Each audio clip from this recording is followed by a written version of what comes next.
There is a fascinating verse in Numbers chapter 21, verse 11. It says, Israel travelled through the wilderness toward the sun rising. Through the wilderness toward the sun rising. Isn't that like your life and mine? Israel travelled 40 years in the desert before they entered the land of milk and honey. The most dedicated person on earth must endure sadness, sorrow, grief and loss, for heaven is theirs. Life is not a picnic for anyone. If life was a picnic, you and I would not be worth knowing. We need the ups and downs, the trials, the losses and the crosses, the disappointments, the broken hearts. We need them, or we would not be worth knowing.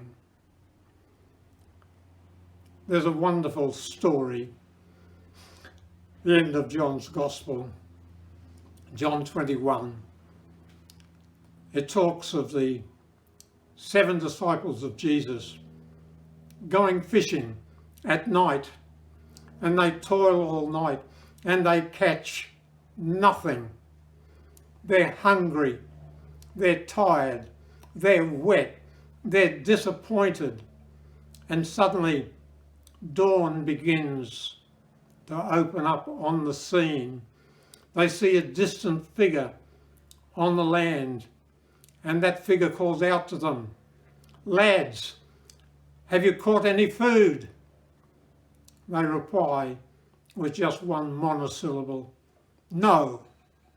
"Cast the net on the right side and you will find." So they do that, and the net is miraculously filled with 153 huge fish.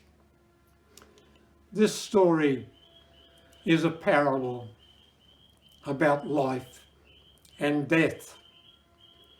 We have the contrast between the sea and the shore, the night and the day, failure and success, hunger and feasting. For when they reach the shore, Jesus has prepared a meal and he is girded ready to serve them.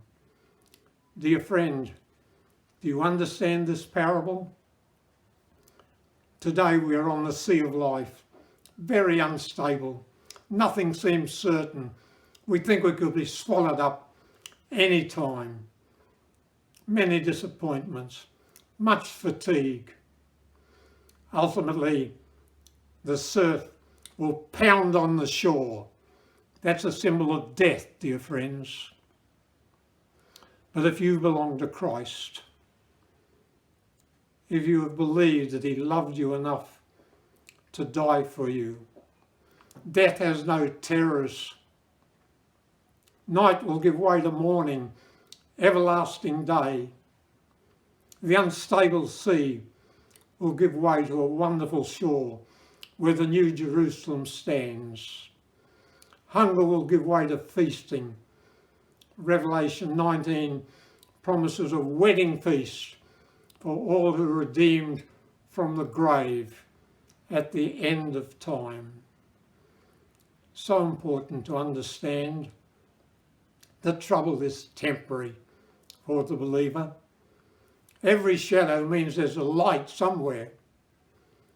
You remember Peter in prison was led by an angel through gate after gate till they came to a great iron gate.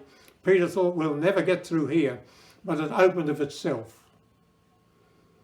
In Pilgrim's Progress, Christians ascending a hill toward the holy city, and he hears lions, and as he goes on, he sees huge lions barring the path. Then a voice comes to him from evangelists. The lions are chained. Go on steadily and you will not be hurt. And Christian finds it as even so. These threatening beasts are chained. He can safely pass through on his way to the holy city. There was once an old lady who lived on the eastern side of Edinburgh. She dreaded the last part of the journey to the city, when one went through a very dark tunnel for what seemed forever. So she would leave the train at the station before the tunnel, hire a car, go by car to Edinburgh. But one day she fell asleep just before the station that led to the tunnel. Her friends didn't wake her, and when she woke up, she was in Edinburgh, safe and sound. My friends, that's the way it is with life.